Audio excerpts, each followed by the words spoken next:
à cœur de revoir cela. J'ai envoyé une petite vidéo ce matin sur les réseaux sociaux pour partager cela avec vous, donc avec tous mes internautes. Donc nous allons partager cela ensemble encore ce matin. Luc chapitre 7, à partir du verset 18. Je vais lire la parole de Dieu. C'est là où je m'arrêterai. Que Dieu seul le sait. Amen. Merci. Alléluia. Luc chapitre 7, à partir du verset 18 jusqu'au verset 34. Sinon 35. Je lis la parole de Dieu rapidement. Fifi, tu veux lire? Oui. Amen.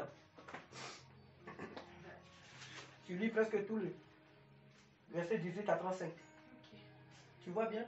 Oui, c'est bon. Alors, faites donc bien attention à la manière dont vous écoutez, car on donnera à celui qui a, mais à celui... Luc. Ah. Luc chapitre 7. Ah, c'est 7. Okay. Oui, Luc 7 à partir du verset 18. Okay. Jean fut informé de tout cela par ses disciples. Il en appela deux qu'il envoya vers Jésus pour lui dire: es-tu celui qui doit venir ou nous devons nous en attendre à un autre? Arrivés vers Jésus, ils dirent: Jean-Baptiste nous a envoyés vers toi pour te demander: es-tu celui qui doit venir ou devons-nous en attendre un autre? À ce moment-là, Jésus guérit de nombreuses personnes de maladies, d'infirmités et d'esprits mauvais, et il rendit la vue à bien des aveugles. Puis il leur répondit: allez rapporter à Jean ce que vous avez vu et entendu. Les aveugles voient, les boiteux marchent, les lépreux sont purifiés, les sourds entendent, les morts ressuscitent, la bonne nouvelle est annoncée aux pauvres. Amen. Heureux celui pour qui je ne représenterai pas un obstacle. Amen. Lorsque les messagers de Jean furent partis, Jésus se mit à dire à la foule au sujet de Jean: qu'êtes-vous allé voir au désert? Un roseau agité par le vent? Mais qu'êtes-vous allé voir? Un homme habillé de tenues élégantes? Ceux qui portent des tenues somptueuses et qui vivent dans le luxe se trouvent dans les maisons des rois. Qu'êtes-vous donc allé voir? Un prophète? Oui, je vous le dis, et plus qu'un prophète. C'est celui à propos duquel il est écrit: voici, j'envoie mon messager devant toi pour te préparer le chemin. Alléluia. Je vous le dis, parmi ceux qui sont nés de femmes, aucun prophète n'est plus grand que Jean-Baptiste. Cependant, le plus petit dans le royaume de Dieu est plus grand que lui. Tout le peuple qui l'a entendu et même les collecteurs d'impôts ont reconnu la justice de Dieu en se faisant baptiser du baptême de Jean. Alléluia. Mais les pharisiens et les professeurs de la loi, en ne se faisant pas baptiser par lui, ont rejeté le plan de Dieu pour eux. À qui donc comparerai-je les hommes de cette génération? À qui ressemblent-ils? Ils ressemblent à des enfants assis sur la place publique, qui se parlent les uns les autres et disent: nous vous avons joué de la flûte et vous n'avez pas dansé. Nous avons entonné des chants funèbres et vous n'avez pas pleuré. En effet, Jean-Baptiste est venu. Il ne mange pas de pain et ne boit pas de vin et vous dites: il a un démon. Le Fils de l'homme est venu. Il mange et il boit et vous dites: c'est un glouton et un buveur, ami des collecteurs d'impôts et des pécheurs. Mais la sagesse a été reconnue juste par tous ses enfants. Amen. Alléluia. Que le nom du Seigneur ce matin soit exalté. À lui seul soit toute la gloire pour ce passage. Reçois ta part, mon frère, ma soeur.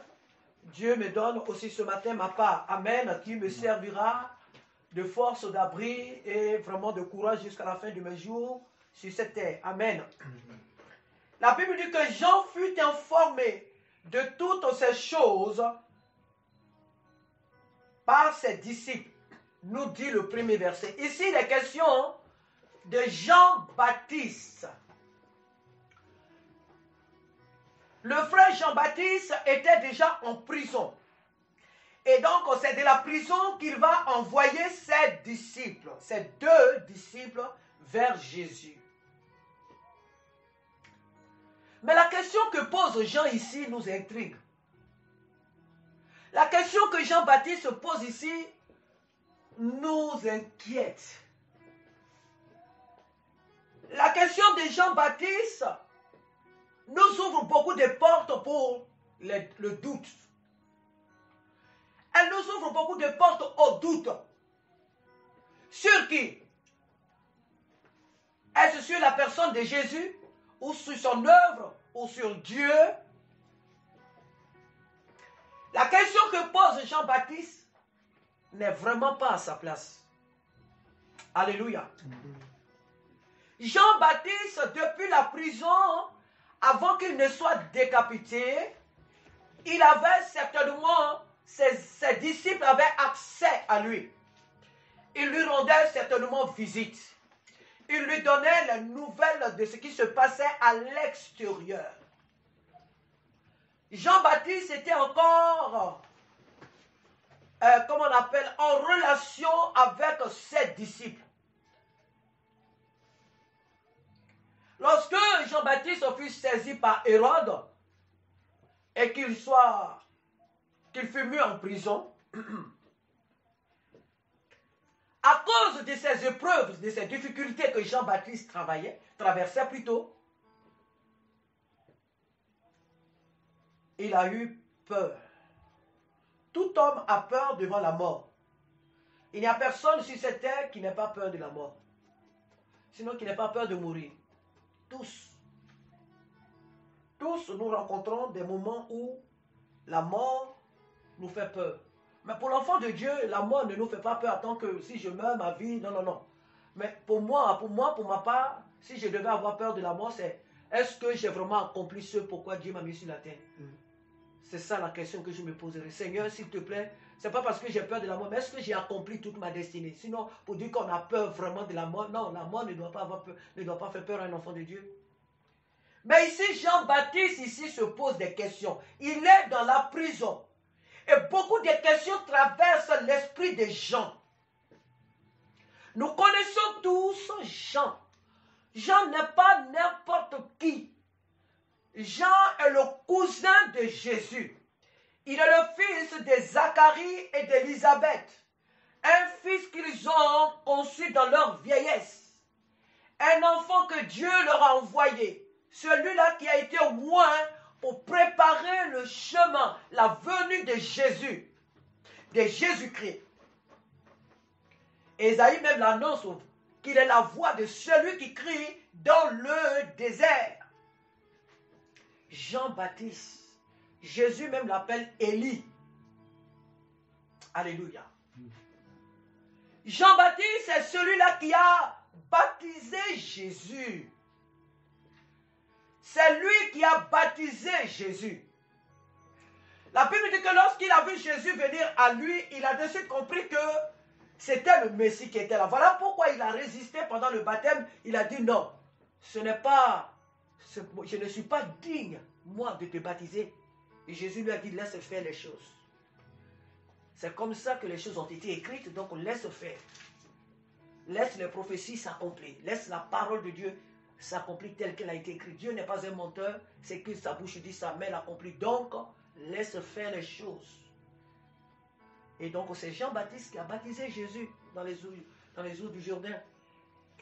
C'est Jean-Baptiste qui a vu l'Esprit descendre sur Jésus sous la forme la colombe, et qui a dit. C'est lui qui a vu cette scène. C'est Jean-Baptiste qui a entendu la voix de Dieu depuis le ciel lui dire, voici mon fils bien-aimé, celui en qui j'ai mis toute mon affection. Écoutez-le. C'est lui. Celui-ci est mon fils bien-aimé en qui j'ai mis toute mon affection. C'est ce même Jean qui dit au monde entier, voici l'agneau de Dieu qui ôte le péché du monde. Tout ça, c'est Jean. Il dit même que je ne le connaissais pas. Je ne le connaissais pas. Mais moi, je vais résumer. Maintenant, mes yeux l'ont vu, donc je sais que c'est lui. Jean avait toutes les cartes entre ses mains pour savoir que Jésus-Christ est le Fils de Dieu qui devait venir libérer l'humanité de son péché. Jean savait, puisque Dieu lui-même lui a parlé. Lui-même, il a confessé. Lui-même, il a témoigné. Voici l'agneau de Dieu. D'où vient que Jean, dans cette prison, il envoie ses disciples poser cette question à Jésus. Es-tu celui qui doit venir? Ou devons-nous en attendre un autre? Es-tu celui qui doit venir? Ou devons-nous en attendre un autre? Pourquoi cette question, Jean pose ça à Jésus? Oh, alléluia. Mais Dieu est tellement bon. Le Seigneur Jésus sait que Jean est dans une situation difficile. Et souvent dans les temps difficiles, souvent on fait des choses, des fois qui ne sont pas appropriées, des fois on fait des choses qui ne sont pas bonnes, des fois on fait des choses auxquelles on ne s'entendait pas. Et on fait des choses aussi, je peux dire, mauvaises, dans les temps difficiles. Tout ceci fait partie de la vie de l'être humain. Mais pourquoi Jean pose une telle question dans les temps de ces épreuves? Pourquoi? Parce que Jean s'est tout simplement dit que mais, si c'est vraiment l'agneau de Dieu, si c'est vraiment l'agneau de Dieu, il serait venu me délivrer. A-t-il appris que je suis dans les chaînes? A-t-il appris que dans quelques jours, ils vont me trancher la tête, Hérode va me tuer? L'as-tu vraiment appris?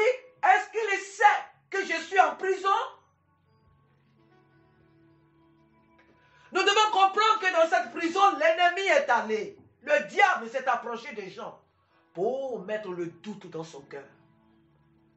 Tu vois? C'est lui que tu as baptisé. Toi, tu dis qu'il est Jésus. Tu crois avoir entendu une voix du ciel? Est-ce que tu crois que tu as vraiment entendu Dieu? Tu crois que c'est vraiment Jésus? Donc le doute, l'ennemi est allé lui mettre le doute dans le cœur. Et maintenant, Jean va se poser des questions. Si c'est vraiment le Fils de Dieu, il serait venu me délivrer des chaînes. Il serait venu me délivrer, me libérer de toutes ces chaînes qui me tiennent captif. Jean n'avait pas compris quel était le chemin par lequel il devait passer. Il n'avait pas compris. Alors il a envoyé ses disciples poser cette question à Jésus. Et que va faire Jésus?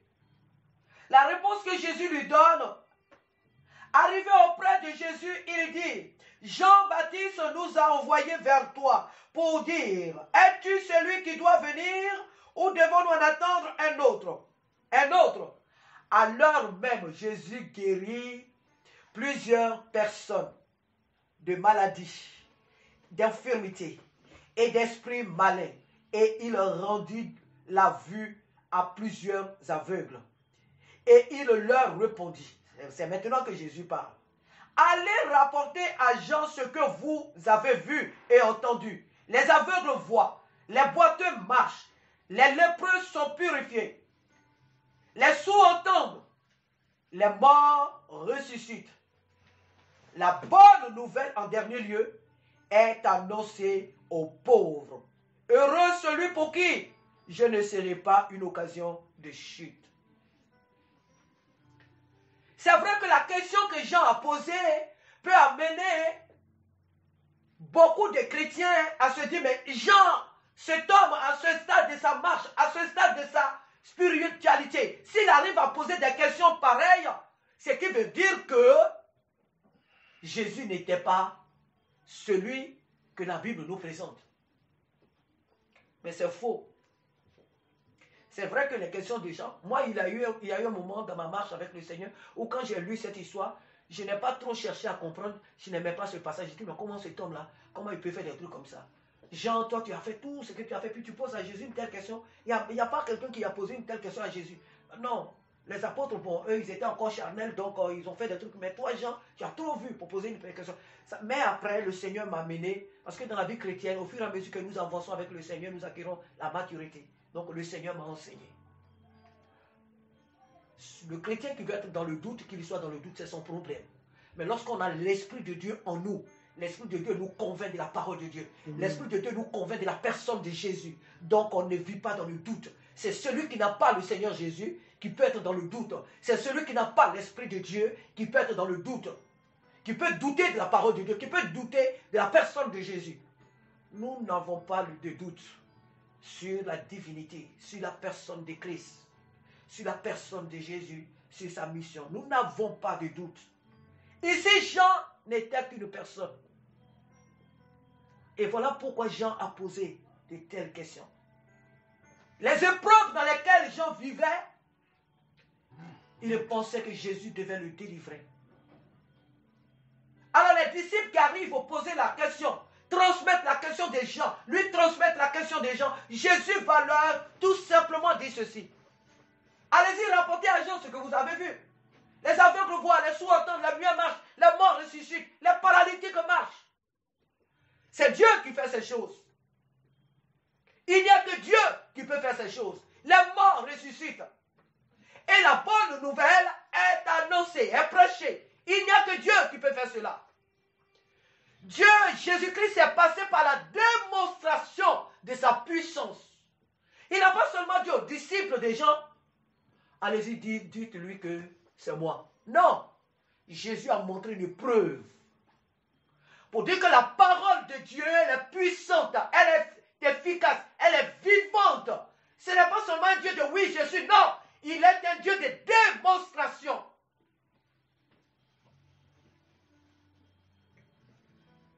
Jésus a dit aux disciples, allez-y dire à Jean ce que vous avez vu et ce que vous avez entendu. Et certainement, quand ils sont allés voir Jean, Jean a été certainement rassuré. Il a été certainement apaisé.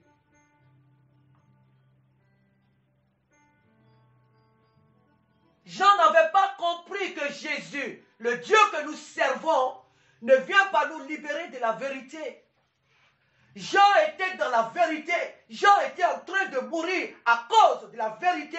Il avait dit la vérité à Hérode. Et c'était pour cette vérité qu'il a été mis en prison.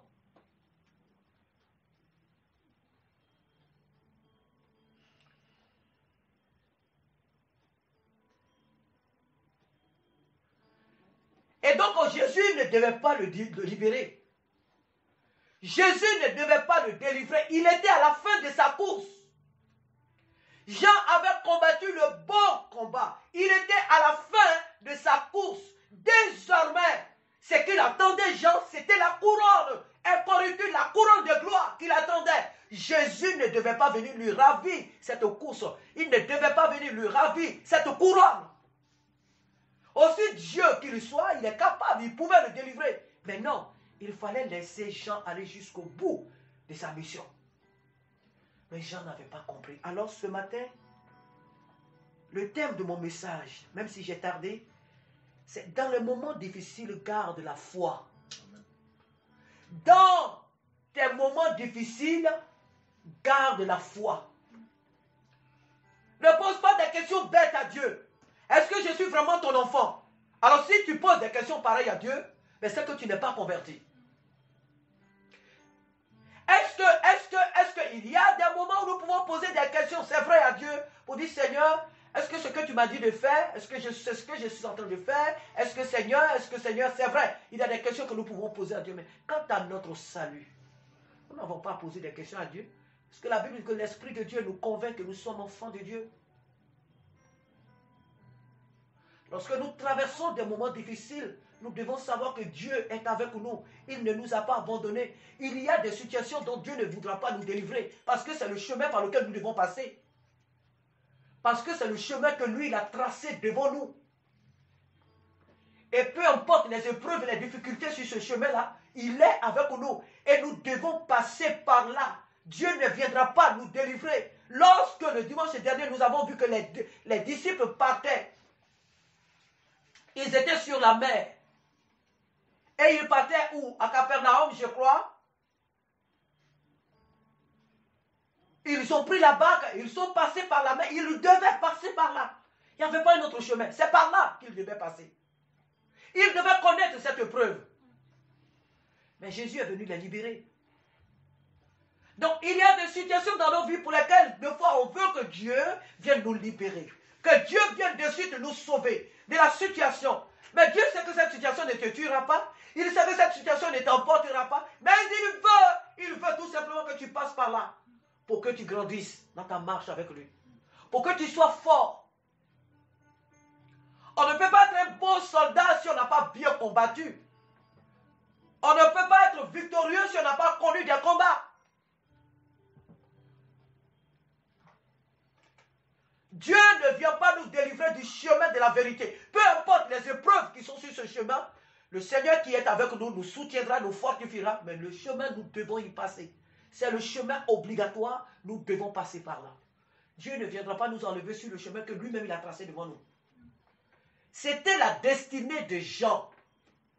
Jean était en prison à cause de la vérité. Jean est né pour servir de témoignage à la vérité. Et c'est pour cette vérité qu'il a été mis en prison. Jésus ne devait pas le délivrer de ce chemin de la vérité. Jésus nous délivre du chemin du mensonge.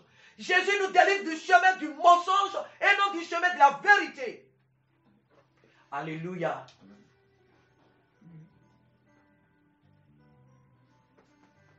Dieu ne nous délivrera pas du chemin que lui-même il a tracé devant nous. Peu importe les obstacles, peu importe les difficultés sur ce chemin, il ne viendra pas nous délivrer.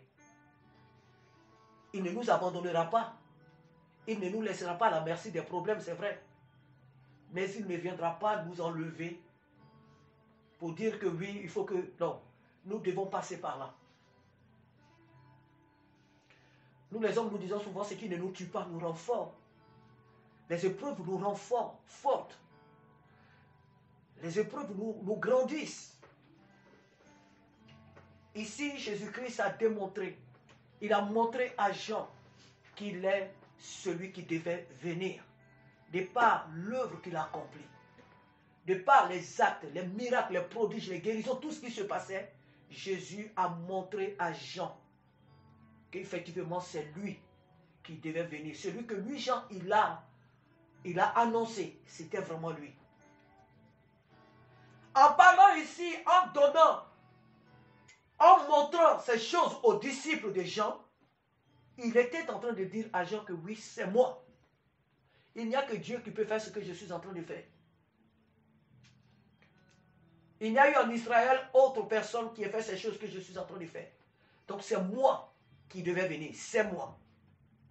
La bonne nouvelle est annoncée. Ce matin, que nous sachions que nous sommes des enfants de Dieu, c'est vrai. Mais il y a des difficultés qui viendront dans notre vie. N'ayons pas peur. Le Seigneur est avec nous. Ne cédons pas aux doutes. Ne cédons pas aux inquiétudes. Ne cédons pas à l'amertume. Ne cédons pas à l'ennemi. Parce que lui, il n'attend que des moments comme ceux-là pour venir semer le doute. Lorsque tu es dans les problèmes, c'est là que l'ennemi vient semer le doute dans ton cœur et dans ton esprit. Est-ce que Dieu est vraiment avec toi? Est-ce que Dieu t'aime? Est-ce que tu crois que ton Jésus, il t'aime? Et que ce Jésus te voit? Tu crois que Jésus peut te délivrer de cette situation? Il ne viendra pas. Mais ce méchant être n'a jamais compris que Dieu n'abandonne jamais ses enfants. Dieu n'a jamais abandonné ses enfants. Peu importe l'épreuve dans laquelle nous pouvons nous trouver, Dieu ne nous abandonnera jamais. Mais si telle est sa volonté, qu'à travers cette épreuve, nous quittons la terre comme Jean, à lui seul soit toute la gloire. C'est que c'est le chemin qu'il a tracé, alors nous passerons par là. Mais ne fuyons pas nos responsabilités, ne fuyons pas notre destinée. Et aussi, n'allons pas chercher les problèmes exprès pour dire que oui, c'est ma destinée. Non, quand tu es dans la vérité et que tu traverses des moments difficiles, sache que Dieu veut que tu passes par là. Alors, sois en paix, sois tranquille parce que ton Dieu est avec toi. Tu n'es pas seul. Parce qu'il y en a certains qui cherchent des problèmes, qui vont vraiment les chercher par la désobéissance, par la rébellion, qui vont chercher les problèmes. Et quand ça arrive, ils disent, oh Dieu, c'est Dieu qui le permet. Non, non, non, non, non, non. Dieu n'est pas dans le mensonge. Il est la vérité. Et il est dans la vérité. Donc si tu as la paix, si tu as l'assurance que tu marches avec Dieu dans la vérité et que des problèmes arrivent dans ta vie, sois en paix. Sois en paix, sois tranquille parce que ton Rédempteur est vivant, il te gardera, il te protégera. Sois en paix. Jean a posé cette question parce qu'il n'était qu'un être humain. Aussi grand homme qu'on puisse être dans ce monde, grand homme de Dieu, ouais, je ne sais, mais dans les moments difficiles, souvent le doute apparaît. Ça fait partie de la vie d'un être humain, le doute. Abraham a douté. La promesse que Dieu lui a faite de lui donner un fils avec sa femme Sarah, il n'a pas eu confiance en cela et il a cédé aux propositions de Satan à travers Sarah. Prends Agar. Abraham a douté. David a douté.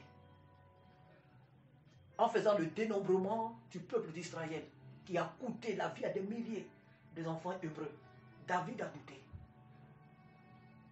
Et beaucoup, on pourrait les citer, tous les hommes de Dieu. Beaucoup ont douté. Donc le doute fait partie de l'être humain. C'est la nature de l'être humain dans les épreuves. Parce que Dieu n'est pas là tout le temps pour nous cogner, pour dire oui, je suis là, hein. Oui, je suis là. Il arrive des moments où tu penses que Dieu même ne te voit pas. Tout est tellement silencieux. Tu pries même, c'est là même que le froid là même, ça t'atteint. Parce que nous les hommes, on est trop émotionnel. On veut que lorsque on est là, quand tout est chaud, on croit que c'est là que Dieu est là. Quand je prie que tout est chaud, tout est voilà, là je sais. Mais quand c'est un vent qui souffle, quand tout est glacé, non, Dieu ne m'entend pas. Donc quand tout est silencieux de fois dans nos vies, on pense que Dieu ne nous entend pas. On pense que Dieu ne nous écoute pas. On pense que Dieu ne nous voit pas. Oh, Dieu n'a pas besoin de faire quoi que ce soit pour nous montrer qu'il est là. Il est en nous. Dieu est en nous. Et nous devons croire que ce Dieu, il est en nous, il est toujours avec nous. Jean 14, il dit que votre cœur ne se trouble point, croyez en Dieu et croyez en moi. Dieu est toujours avec nous, mon frère, ma soeur. Dieu est toujours avec ses enfants que nous sommes. Les temps sont difficiles et le monde que nous voyons, beaucoup de choses se passent. Soyons rassurés, Jésus ne nous a pas abandonnés. Il est avec nous. Où que nous nous trouvions, Dieu est avec nous. Peu importe la hauteur, la largeur, la profondeur des épreuves que nous pouvons traverser, maladie ou autre, Dieu est avec nous. Alors, soyons tranquilles. Soyons rassurés. Que Dieu soit béni ce matin. Quand moi j'ai regardé ce message pour finir, j'ai vu que Jésus a commencé par les miracles, les prodiges, et à la fin, il parle et la bonne nouvelle est annoncée. La bonne nouvelle est annoncée. Mais pourquoi le Seigneur ne commence pas par l'annonce de la bonne nouvelle avant de guérir? Mais c'est ce que nous les hommes, nous faisons souvent dans nos églises, dans nos ministères. Nous sommes toujours pressés pour dire que oui, on annonce la parole de Dieu, on prêche. Mais nous prêchons parce que, nous prêchons quoi? Nous prêchons la parole de Dieu, c'est bien. Mais là où nous prêchons la parole de Dieu, il y a beaucoup d'âmes qui sont possédées. Il y a beaucoup d'âmes qui sont remplies des esprits impurs. Et nous voyons que l'église est toujours dans l'échec. L'église abonde des êtres vraiment négatifs. Des femmes, des hommes remplis de démons. On ne procède pas par la délivrance. On ne cherche pas à être délivré. Mais on veut écouter la parole de Dieu. C'est bien d'écouter la parole de Dieu. Mais il faut libérer les âmes. Il faut d'abord libérer les captifs. Et c'est ce que Jésus montre ici. Jésus guérit d'abord les âmes. Jésus délivre d'abord les âmes. Jésus guérit d'abord les maladies. Ensuite, il passe en enseignement. Il faut d'abord nettoyer un terrain avant d'y semer ou cultiver quelque chose. Il faut d'abord travailler une terre avant d'y construire une maison. Ici, Jésus nous montre que tout ce qui doit être fait dans sa parole, là où nous devons semer sa parole, il doit d'abord avoir une délivrance, la liberté. C'est quelqu'un qui est libre, qui est prêt à recevoir. C'est quelqu'un qui est libre, qui est prêt à écouter. C'est lorsqu'on est libre, qu'on est tranquille, on a cette stabilité de pouvoir recevoir, de pouvoir écouter. Mais quelqu'un qui est tourmenté, qui est troublé, le fou de Gadara ne pouvait pas recevoir la parole de Dieu. Il était fou. Il avait des démons, il était agité par des démons. Il ne pouvait pas recevoir la parole de Dieu. Il a fallu que Jésus le délivre d'abord. C'est bien d'annoncer l'évangile, mais procédons aussi à la délivrance des âmes, car beaucoup sont possédés. Or, c'est vrai, on le dit souvent, dans nos églises, il y a aujourd'hui dans les églises beaucoup de femmes qui ne sont pas mariées, beaucoup de femmes qui sont... La majorité est possédée. Les femmes sont possédées, les hommes sont possédés. Les esprits tourmentent des vies. Et les églises sont pleines. Les églises sont pleines. Les églises abondent des âmes, mais remplies des esprits impurs. Les sorcières. Et beaucoup de choses terribles mais négatives sont dans la maison de Dieu. Pourquoi on ne se préoccupe pas d'abord de la délivrance des âmes, des corps? Jésus a d'abord libéré, il a d'abord délivré. Et ensuite, maintenant, il a compris que il a fini ce travail d'abord et maintenant il annonce l'évangile. Maintenant, sa parole peut trouver une place dans les cœurs des âmes. Après les avoir libérés, après les avoir délivrés, sa parole peut maintenant trouver une place. Elle peut maintenant tomber sur une terre fertile, une bonne terre, où elle peut porter du fruit. Il est important aussi, en tant qu'homme de Dieu, en tant qu'enfant de Dieu, C'est bien d'écouter la parole de Dieu. C'est elle qui libère la parole de Dieu, n'est-ce pas? C'est elle qui délivre. Mais la délivrance, la guérison des âmes, Christ nous a donné le pouvoir de le faire. Nous devons procéder aussi à cela d'abord, avant de dire que nous enseignons la parole de Dieu aux âmes. Que Dieu nous aide ce matin, à savoir que dans nos moments difficiles, il est avec nous. Il ne nous a pas abandonnés. Jean a fait cela parce qu'il pensait que Jésus, qui est le Fils de Dieu, Jésus qui est Dieu, devait venir le libérer. Normalement, s'il était le Fils de Dieu, il devait venir le libérer. Mais ça, c'est une pensée que Satan a inspirée à Jean pour mettre sa foi en doute. Mais Jésus va lui dire, par le message qu'il donne, parce qu'il démontre devant ses disciples, il leur dit, allez-y dire à Jean. Donc Jésus le rassure.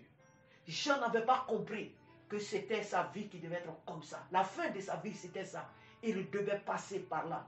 Il est venu dans le monde pour la liberté, pour défendre la cause de la liberté, de la vérité plutôt. Il est venu dans le monde pour la vérité, pour témoigner de la vérité. Il devait partir incitant la vérité et non dans le mensonge.